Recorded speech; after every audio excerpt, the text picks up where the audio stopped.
So we're going to move to a bit of a different phase. Last week we talked about non-traditional security cooperation. That's one of the frameworks that we could use, where I was talking about how different countries, in particular Japan, China, and South Korea, can cooperate in terms of non-traditional security issues. And we talked about environmental cooperation and disaster cooperation as being really good functional examples of where these states can cooperate. So one of the frameworks of analysis that we can use to just look at international relations and political science is this idea of non-traditional security, okay?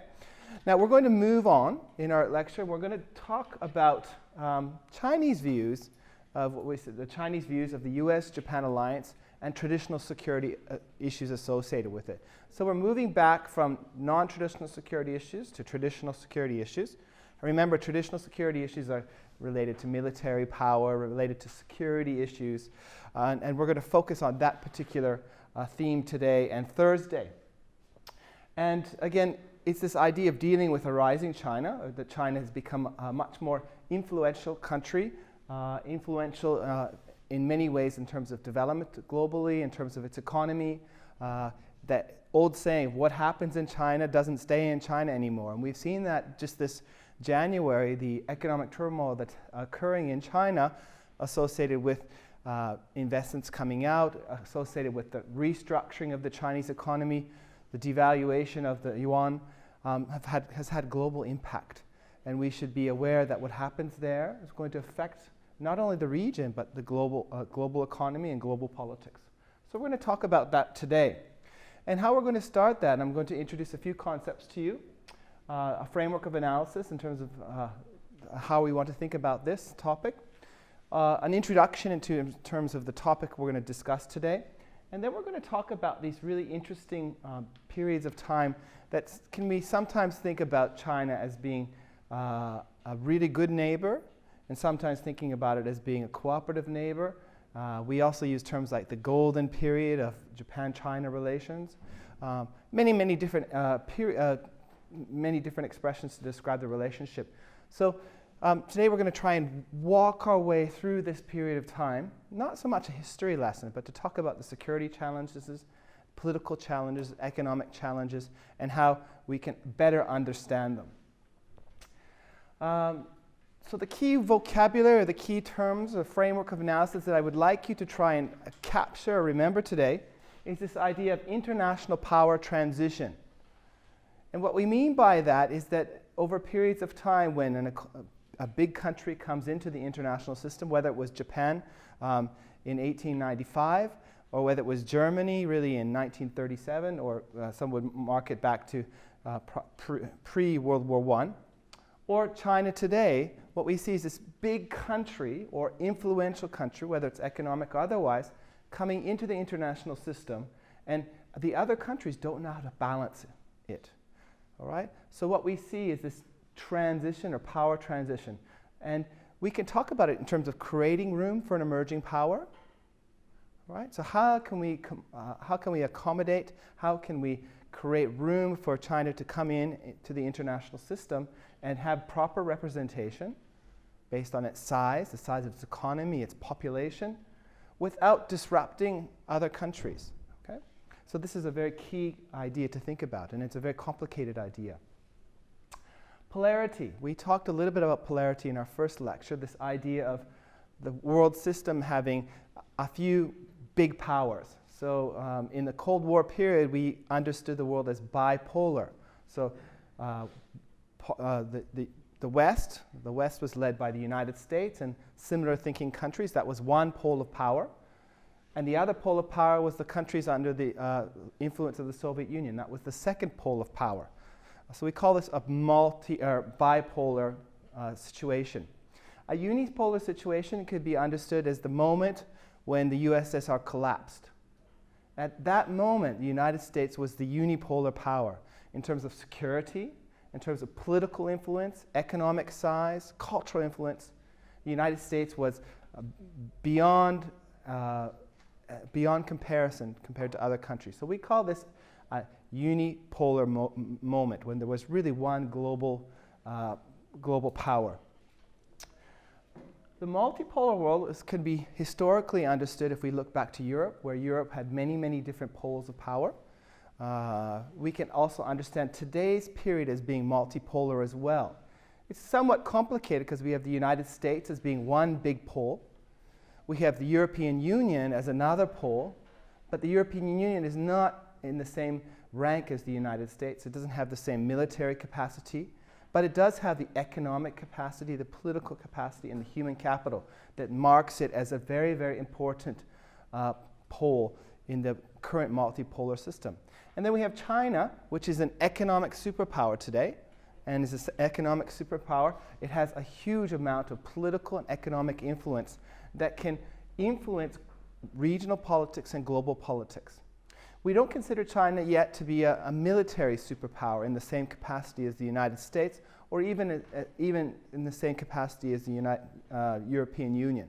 So when I say a multipolar world, I have to draw a caveat to that, because we're not seeing equal poles, but we do see many different poles. All right? So you can understand this idea of polar or polarity and power using barometers of economy, economic power, political power, military power. A very important one is soft power. All right? So Prof.NAGY talks about soft power in a lot of his writing, and how soft power becomes extremely important in terms of influencing other countries' behavior. So Japan is a country that has enormous soft power. Despite the rhetoric over history over the past couple of years, Japan's popular culture, traditional culture, has huge attraction globally.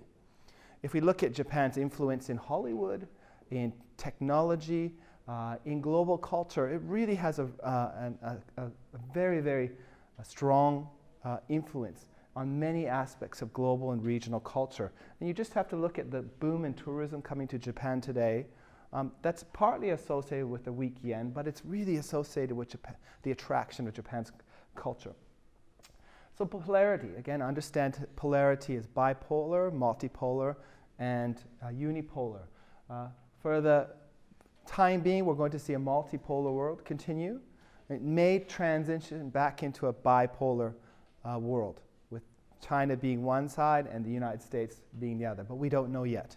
We don't know what kind of a superpower China will be. Accommodation is the third key concept that I'd like to draw on today, that really would like you to try and apply throughout our lecture and throughout this course. And accommodation basically talks about the process of allowing an emerging power to grow and expand influence. So sometimes this idea of accommodation is negative. In a historical period, we often see Chamberlain, the former Prime Minister of the UK, talking about accommodating Germany. And because they accommodated Germany, it presented an opportunity for Germany to expand into first Eastern Europe and then back to Western Europe and invade France.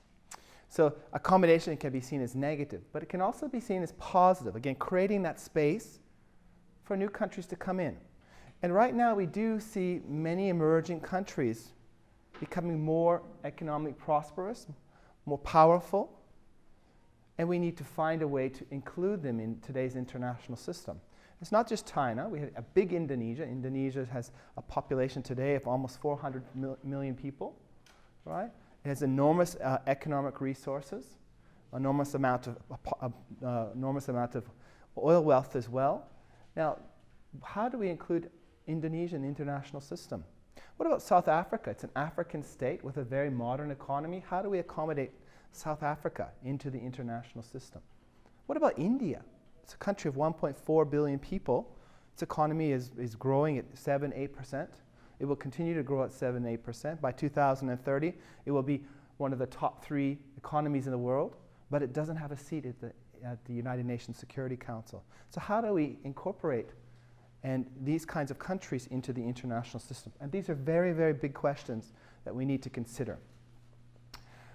So these are the key concepts that we're going to use today, and when we're going to talk about today's theme, we're going to bring these concepts up through the whole lecture. So please try to apply them in your discussions and your questions. Now, again, it's something that we really should think about. Historically, whenever a new power is emerging, we often get conflict. Okay? And this is something what we call hegemonic rivalry, where we see a new power come in and pushing out other powers or competing with other powers. And up to now, by and large, it's resulted in conflict.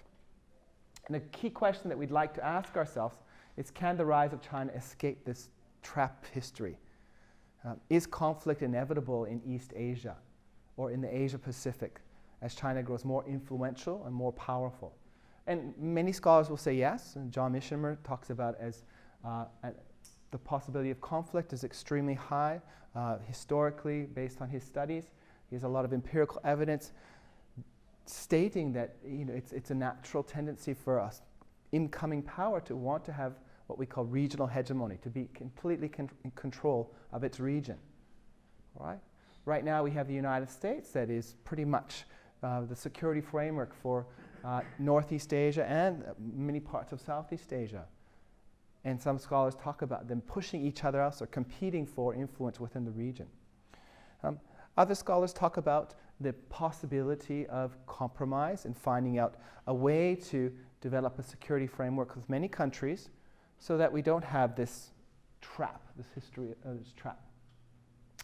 So the most important relationship that we should be thinking about, either to prevent this trap or to understand this trap from is the US-China relationship. Because the US-China relationship is not just an economic relationship, it's a political relationship, and there's a security relationship that currently is characterized by insecurity and mistrust. Right? Of course, there's other important players when we think about East Asia, South Korea and North Korea. We have a belligerent North Korea that is engaged in weapons proliferation and nuclearization of the peninsula. We have Japan that is rethinking its role in the region and its leadership role in the region. It's rethinking about how it can interpret its constitution in terms of proactive pacifism, how it can engage as a positive role but stay true to its post-World War II pacifist traditions. So we have many characters in this play, but the most important ones is the United States and China. So what I'm going to do is I'm going to play a brief video just to give you a different point of view on US-China-Japan relations. It's 2 minutes, and it'll give you a preview of today and Thursday's lecture.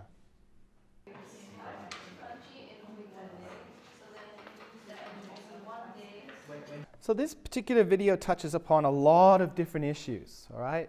Different understandings of the region, different understandings of territory, talks about security competition, talks about economic competition, talks about political competition, in terms of from the Chinese side, talking about what is the future of Japan, what is the future of the US-Japan relationship.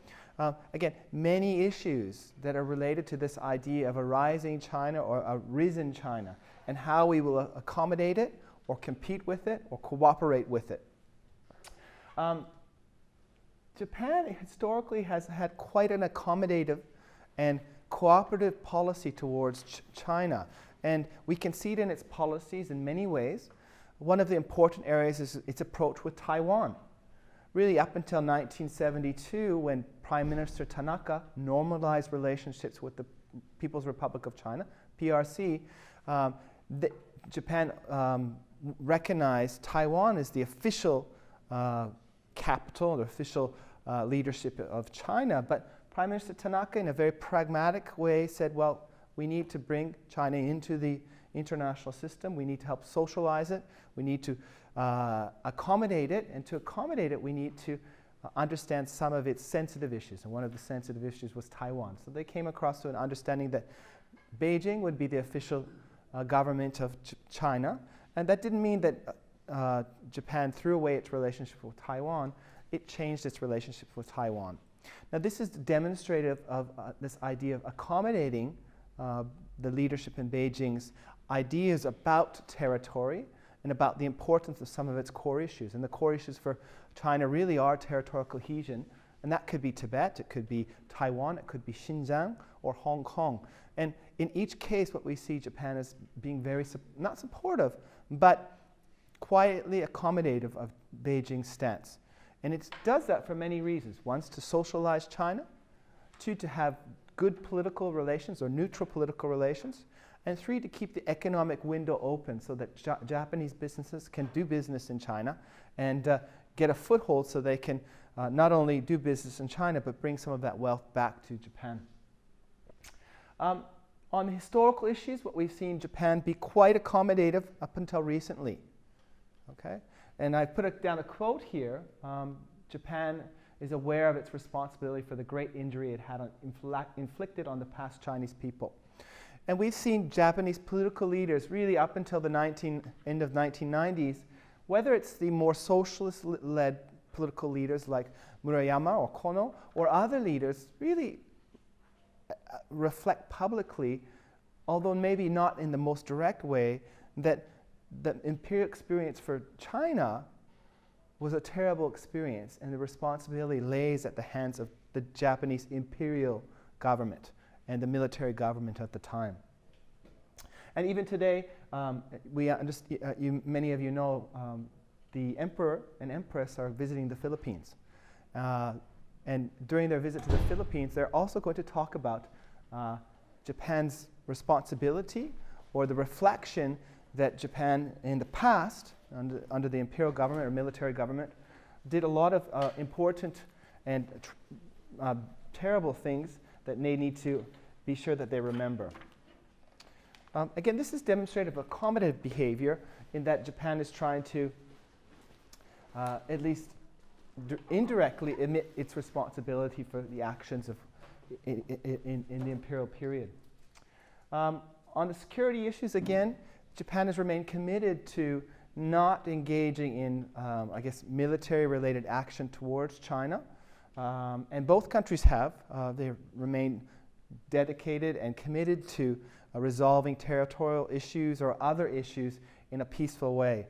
And again, on the Japanese side, when we talk about the Senkaku Islands, they don't talk about it as a territorial issue. And that's a strategic way of engaging in diplomacy. But with regards to difficult issues, they've both committed to, again, a peaceful way to resolving all disputes, whether they're territorial or others. Economically, again, China tactically avoided this idea of reparations. That means that Japan would have paid money directly for the damage it caused during the imperial period. Instead, or in lieu of those reparations, Mao opened up the doors, and Deng Xiaoping even opened them wider to economic investment. First, beginning in the 1970s, what was primarily state investments into China, so by the government through ODA, Overseas Direct Investment, and that later moved into Japanese businesses investing what we call foreign direct investment, FDI, investing in China. And that's continued to today, where ODA finished at about the period of the Beijing Olympics in 2008. So again, these are examples of Japan really trying to engage in a very proactive and fruitful and mutually beneficial policy of accommodation towards China. Again, this has not always worked, and I'm going to play another video just to give you a different perspective, talking about solutions to the Japan-China territorial issue.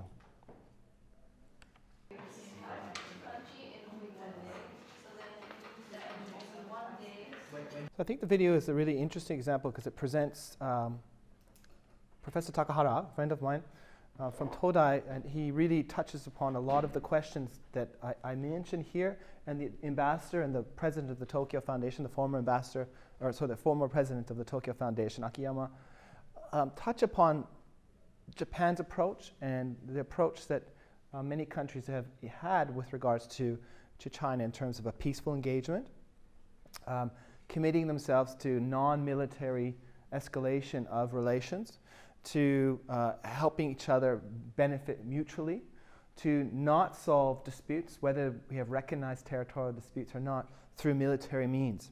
And again, these are what we call the China brains in Japan. that have a lot of experience with China in terms of not only their culture and their history, but their political systems, as well as in the world of diplomacy. And again, they touched upon the historical issue that faces Japan and China. They talked about security issues and how they remain committed not to engaging in conflict.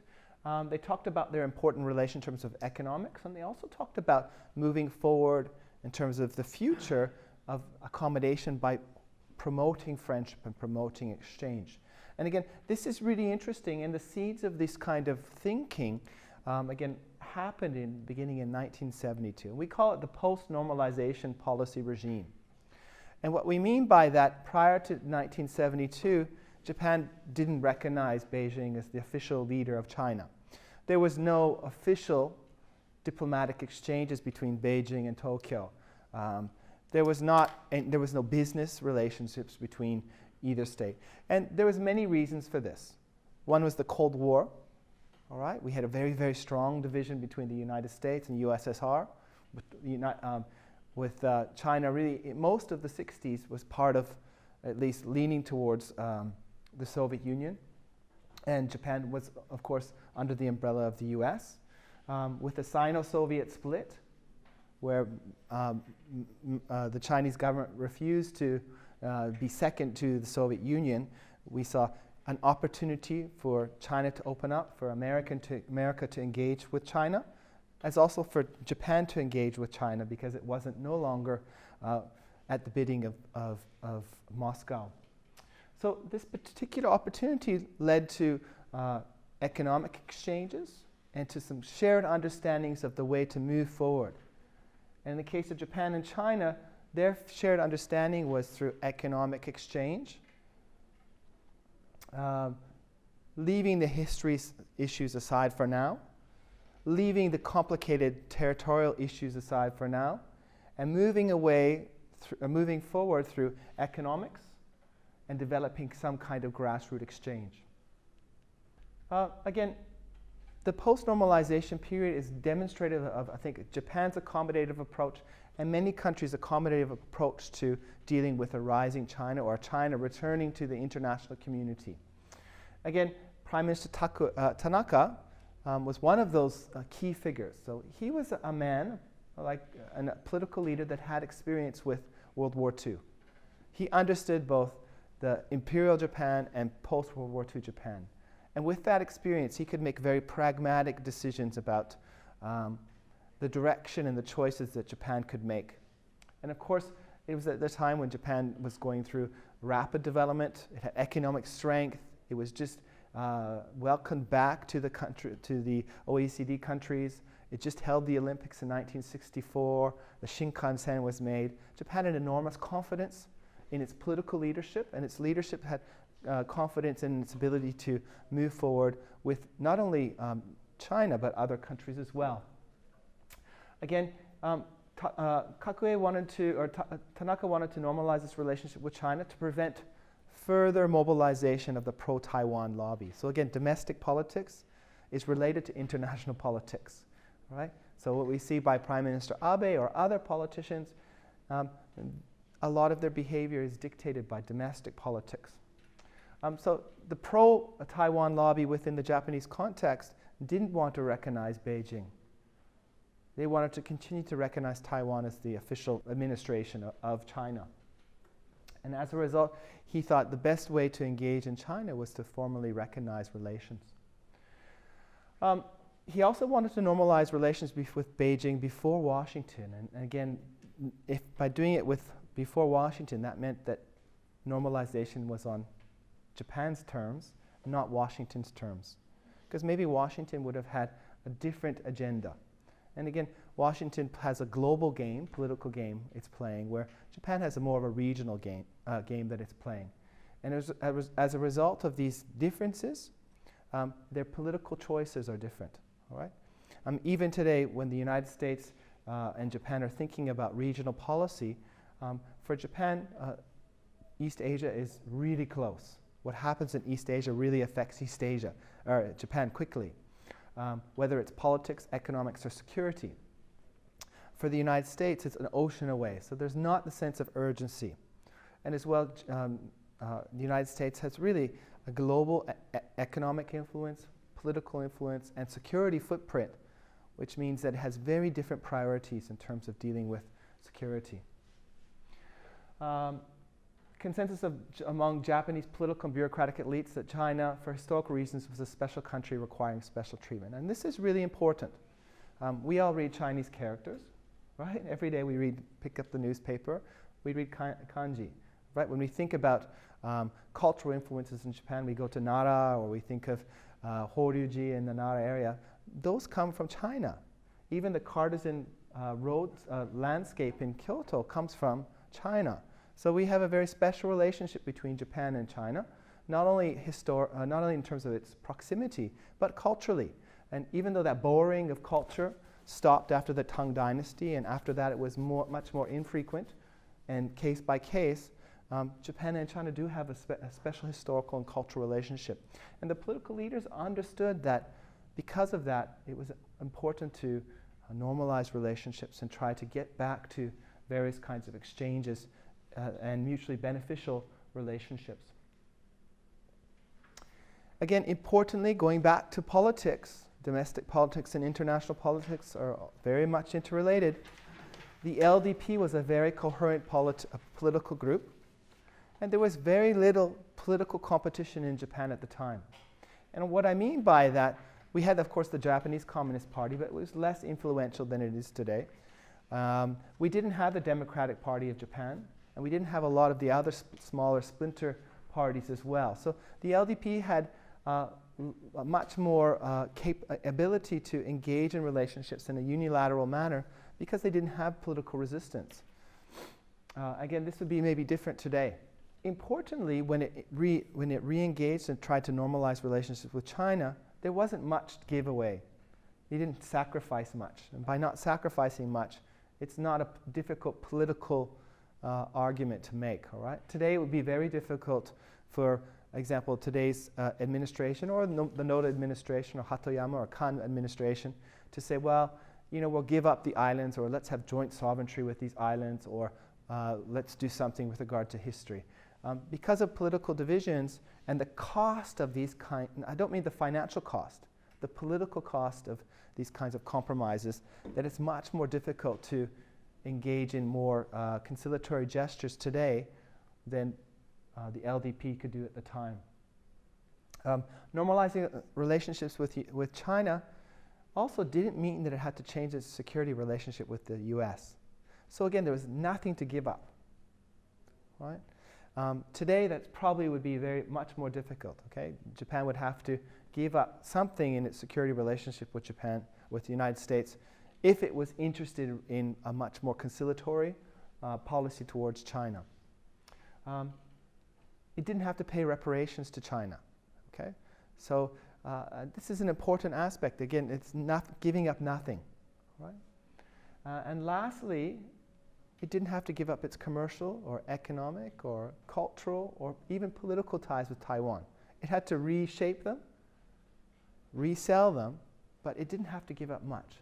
So normalization was not a bitter pill to take for the Japanese, and it wasn't a bitter pill to take for the Chinese as well, because the Chinese, by normalizing relationships with Japan, opened the door to ODA, FDI, to the introduction of technology, to cultural exchanges, to educational exchanges, to opportunity.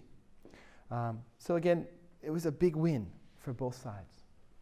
But that being said, lots of complications did exist, all right? Around that time, the Senkaku or Daiutai Islands became a big issue. They became a big issue because a UN report found that there was a lot of natural resources there that could be exploited with the right technology. And again, depending on which sources you use, some sources say that China didn't have any skin in the game, as we would say, or that they were interested in the islands until they found out there was natural resources. Again, this is one argument that can be made. Again, China made a strong request for this insistence on the inclusion of an anti-hegemony clause. So remember hegemony, we talked about that. That means one country, or maybe a group of countries, has control or has the most influence in a region. So if we give you an example, the United States is really the regional hegemon in the Caribbean. There's no other military power there. It's the most important and significant economic power and political power. That would be called a regional hegemon. Some would say that it's the global hegemon, but that's arguable.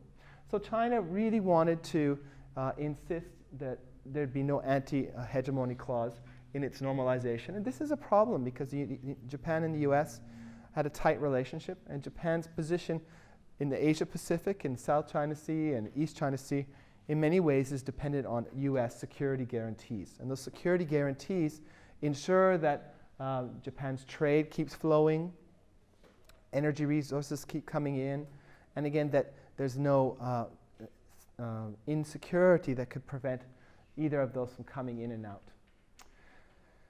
Japan's imperial past was also a problem in terms of normalization of relationships.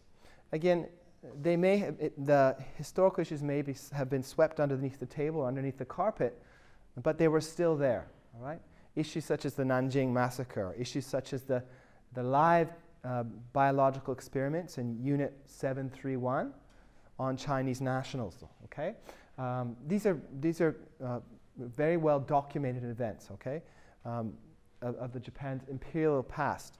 Even the secret interning of Class A war criminals in Yasukuni Shrine created problems in terms of both countries moving forward on historical issues and true reconciliation.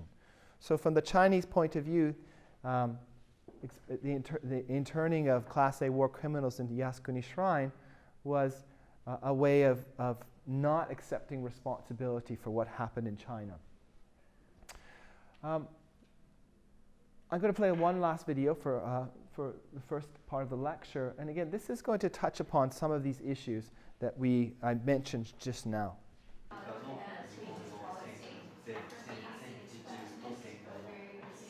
It's interesting because it touches upon the fact that these issues that we have are not just about territory. Right? And this particular video talked about the domestic political interests of different countries and why they have different approaches on some of the issues, and in particular the territorial issues. So for Taiwan, having a dispute with Japan is a way to strengthen global recognition that it's actually a sovereign state. Okay? And it's happy to do that. All right? And for China, they see the complexity of the relationship in somewhat different ways. They have a sense of national cohesion that they want to protect. Right? We have to go back to Chinese history. For the Chinese, their country was carved up by the imperialist powers, the carving up of the watermelon as they used. For China, bringing back Taiwan and ensuring national cohesion is very, very important. So the Senkaku Islands or Diaoyutai Islands represent, if they continue to remain part of China's or Japan's territory and national borders, that represents that national cohesion not completely being protected. Again, for Japan, they see the relationship somewhat in a different way. They have two different conflicts, one with Taiwan and one with China over this particular issue. And again, if they invest more political energy in the Taiwanese, settling with the Taiwanese, it could incur problems with China and vice versa. So these are important things to think about, that post-normalization relationships, although move forward in a very proactive and positive way, they left a lot of issues to be resolved. And even today, those issues aren't resolved, and they're becoming more complicated. So what we're going to do in our class activity today is I'm going to play one more video because it's going to give you some more insight. And then what you're going to do is you're going to talk about, again, here's the guidelines based on the video and lecture. In your group, try to make a direct argument concerning Japan's wartime behavior and their post-World War II behavior.